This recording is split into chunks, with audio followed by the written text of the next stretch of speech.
que un autor tenga que hablar de su obra, no cabe duda de que es un poco un compromiso. Siempre le gusta a uno que los demás hablen de su trabajo, porque uno mismo siempre tiene una visión, digamos, emotiva de su propio trabajo, de su propio esfuerzo. Mi libro, El último legado de los templarios, surge como una inquietud que tuve yo a los 14 años, cuando me regalaron el libro de Fray Alonso de Espinosa, Historia de la Virgen de Candelaria. Este libro es una publicación, la primera que existe que da noticias sobre la Virgen de Candelaria. La única conclusión que saqué del libro, o la principal conclusión, fue que la Virgen de Candelaria aparece en una playa. No me creo para nada las explicaciones un poco esotérico, cristianas del amigo Fray Alonso Espinosa, ni mucho menos. O sea, yo era una persona crítica y me di cuenta que no, si la Virgen está allí, apareció allí, fue por algo. Bien, desde que me enteré en un momento determinado que la Virgen era templaria, entonces me sumergí intentando averiguar o intentando encontrar la concadenación por la cual los templarios dejaron esa Virgen en esa playa perdida, fuera incluso del área geográfica conocida en la época. Las islas en aquel momento era un terreno dentro de la mar incógnita, no se conocían, dice la historia que habían sido exploradas por los romanos, por los griegos, en fin, pero en ese momento estaban inexploradas todavía. Bien.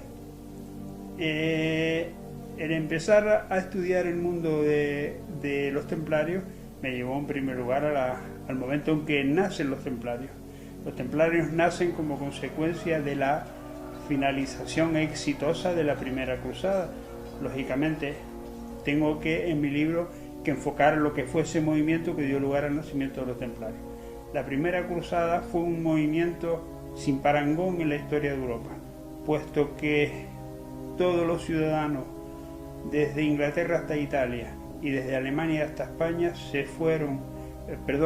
resultaron conmovidos por un deseo de reconquistar los santos lugares, echar a los sarracenos del lugar donde nuestro Señor Jesucristo holló con sus plantas. Este deseo fue imbuido por una razón clara. En aquellos años, digamos, la cristiandad estaba dividida entre la Iglesia de Oriente y la Iglesia de Occidente. La Iglesia de Oriente con sede en Constantinopla y la de Occidente con sede en Roma. El emperador en aquel momento de Bizancio, no voy a decir el nombre, se vio muy apurado porque sus territorios estaban siendo presionados por los turcos y por los musulmanes en general. Entonces pidió ayuda a Occidente, le pidió ayuda al Papa, que en aquel entonces era un Papa que se llamaba Alejo II. Este Papa, siempre tenemos que pensar en los papas como unos elementos más que representantes de la deidad o de la divinidad, unos elementos bastante políticos. El Papa pensó que el momento era propicio para apropiarse de los territorios que en aquel momento formaban parte del Estado bizantino, y entonces hizo que una serie de sus agentes, entre ellos Pedro el Ermitaño, fueran por todos sitios haciendo una especie de predicando el que había que ir a Tierra Santa a conquistar. La idea de él era que los cristianos de todo tipo y de condición, cuando fueran a Tierra Santa, pasaran primero por Bizancio y lo conquistaran, de manera que acabaría el cisma de Oriente y la Iglesia Católica sería una en todo el orbe conocido.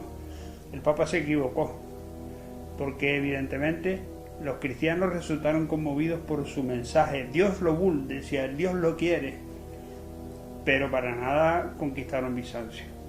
La primera cruzada, que por cierto fue la única exitosa, tiene dos movimientos claros. Está primero la cruzada de los pobres, y luego la cruzada de los aristócratas o de los nobles. Tierra Santa siempre están en pugna los cruzados primero, los templarios después, por conseguir erradicar a esos árabes de esa zona, y no siempre se consigue. El rey, volvemos al rey Felipe IV de Francia, se le ocurre una estratagema, se dedica a difamar a los templarios por todos sitios. Le dice que se dedican a prácticas traídas de Oriente, prohibidas, que son herejes, que se dedican a la homosexualidad, los acusa de todo. Entonces, el Papa en estos momentos cuenta con la complicidad del Papa Clemente V. Hacen venir a Jacobo de Molay para no sé qué cosas, pero la intención que tenían cuando lo hicieron venir es apresarlo. Entonces, Jacobo de Molay, cuando se entera que están criticando de él, intenta al hombre defenderse y tal, pero al final lo cogen, lo capturan y lo meten primero lo meten en su propio castillo, en la fortaleza del Temple en París, y luego lo meten en la cárcel de Chinon. Y ahí le empiezan a hacer una cantidad al gusto de la época, una serie de torturas para hacerlos confesar. Lógicamente, cualquier persona a la que torturen confiesa lo que no está escrito, como es lógico, porque una persona que la interrogan en un potro tirándole de los huesos, pues con los dolores tan terribles confiesan de todo. Entonces así consiguieron la confesión de culpabilidad de los templarios. Pasan una serie de procesos y en el año 1314 al final finiquitan el proceso, declaran a los templarios al margen de la ley, consiguen que el Papa Clemente V emita un decreto, una orden papal prohibiendo la orden, poniendo al margen de la ley a la orden templaria en toda la cristiandad, y por último pues proceden a quemar a la cúpula de los templarios. ¿Pero qué pasó? Los templarios, antes que lo detuvieran, ellos tenían una serie de fuentes de información y se enteraron qué es lo que quería realmente el rey, que era apropiarse de su riqueza. Entonces las riquezas las pusieron todas a salvo y las embarcaron. Y el mismo día en que la cúpula del temple es detenida, los barcos se echan a caminar.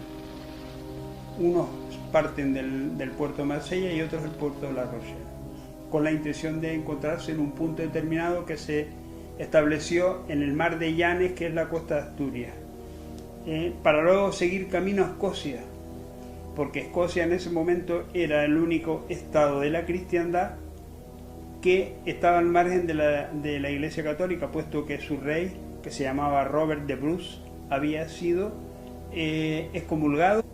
Recorren la costa, el barco toma tierra en la playa de Chimisay, los templarios bajan a tierra, encuentran un sitio para ocultar su tesoro, y una de las piezas del tesoro era la Virgen, que al parecer no pudo entrar en el hueco que tenían. Entonces la descubrieron en la playa y se dieron cuenta de que era la Virgen, pero no se la pudieron llevar porque en ese momento aparecieron unos guanches por allí y tuvieron que partir a escape. Ese es el fundamento, por supuesto, explicado con más amplitud que el resumen que yo les estoy haciendo en este momento en mi libro. Ese es el origen, y por eso el libro se titula El último legado de los templarios, porque la Virgen de Candelaria es el último legado que los templarios dejaron a la cristiandad y a la humanidad de su época. Por eso ese es el fundamento porque el libro se llama así. Después sigo explicando en el libro cómo vienen luego unos cristianos para apropiarse de ese tesoro que había quedado ahí escondido durante 100 años. Es un libro, desde luego, muy cómodo de leer, puesto que la editorial lo ha hecho a espacio y medio, en letra 12, se lee maravillosamente bien. Es un libro que yo lo recomiendo a todas las edades, lo mismo a los niños que a las personas mayores, y es un libro que les va a aportar conocimiento de una época, de una espiritualidad increíble, una época, la primera vez en la historia de Europa que todos los países de este continente, sus corazones latieron, digamos, con ese mismo estímulo, conquistar Tierra Santa. Que cuando se produce la quema de los templarios en París, en la isla del judío, en el Sena, frente por frente a la misma catedral de Notre Dame, Jacobo de Molay lanza una maldición, porque lo están quemando en la hoguera injustamente. Lanza una maldición, esa maldición la lanza contra Guillermo de Nogaret, que es el guardasello del rey Felipe IV, contra el Papa Clemente, que ha permitido, con su complicidad, ha permitido la destrucción de la orden, y contra el propio rey Felipe IV. Y les dice: tú morirás en días. Le dice al Papa Clemente: tú morirás antes de 2 meses, y al rey le dice: tú morirás antes de 1 año. Y tal y como vaticinó Jacobo de Molay, ocurrió. A los pocos días murió en su despacho el secretario real. A los 2 meses murió el Papa Clemente V. Además, según han dejado constancia sus médicos, transido de unos dolores espantosos que nunca lo habían visto en ningún sitio. Después de 2 días de dolores terribles, murió el Papa Clemente V. Y por último, antes de 1 año, tal y como había vaticinado Jacobo Molay, murió el rey Felipe IV. Ese es el origen de todo lo demás que ha venido después. Eso, unido a que, coincidiendo con el fallecimiento de Felipe IV, ocurren en Francia una serie de circunstancias negativas terribles. Se produce una baja de las temperaturas, hubo un verano sin sol, los trigos no maduraron y hubo un hambre terrible. Hoy se sabe que eso ocurrió por un problema que se llama la pequeña glaciación, un problema de bajas temperaturas que hubo en toda Europa, que para nada tiene que ver con la maldición, pero la gente automáticamente se lo atribuyó a los templarios. El Santo Grial se supone, cuando se funda el temple, fueron solamente 10 templarios, los primeros que empezaron. El rey o el máximo dignatario de Palestina cristiana en aquellos momentos los radicó en la mezquita de Al-Aqsa. Es un centro que es muy visitado por los musulmanes, porque se supone que desde el tejado de esa mezquita Mahoma fue llevado por un carro a los cielos. Entonces es un lugar santo para los musulmanes. Esa mezquita se construyó sobre las ruinas del templo de Salomón. El templo de Salomón, que es un monumento de fe de los judíos. Se supone que los templarios durante 10 años no hicieron nada, se radicaron en esa mezquita y se dedicaron a investigar. Se supone que se metieron en los sótanos de la mezquita y cavaron los subsuelos del templo de Salomón. Y se piensa, dice la leyenda, que se encontraron el Arca de la Alianza. El Arca de la Alianza era aquel portable que llevaban los sacerdotes de Israel, que llevaban las 2 tablas de la ley que el Altísimo Dios le dio a Abraham en el monte Ararat, que guarda las reglas fundamentales, las reglas para el cristiano, los mandamientos de la ley de Dios.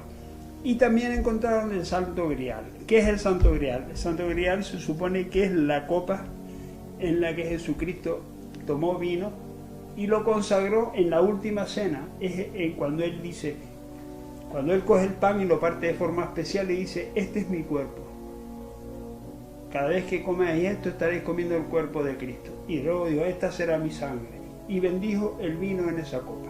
Bueno, pues ese es el Santo Grial. Y existe una leyenda que dice que cualquiera que encuentre el Santo Grial y lo llene de agua y beba del Santo Grial, obtiene automáticamente la vida eterna. Por eso ha sido un objeto, digamos, de investigación y de búsqueda constante en la historia de la humanidad. Ahí tiene la película esta de Indiana Jones, por ejemplo. En fin, eso es un sueño. Hombre, no cabe duda de que conseguir la vida eterna, a mí me parece muy aburrido, pero vivir toda la vida me parece aburridísimo. Pero hay gente que le gustaría vivir la vida eterna. Me imagino que los grandes prebostes, los grandes capitalistas, les encantaría vivir para siempre, no morirse nunca. Pero en fin, lamentablemente es una ley de vida de los seres humanos, y como no ha aparecido el Santo Grial, nos tenemos que fastidiar y vivir lo que la divina providencia establezca para nosotros.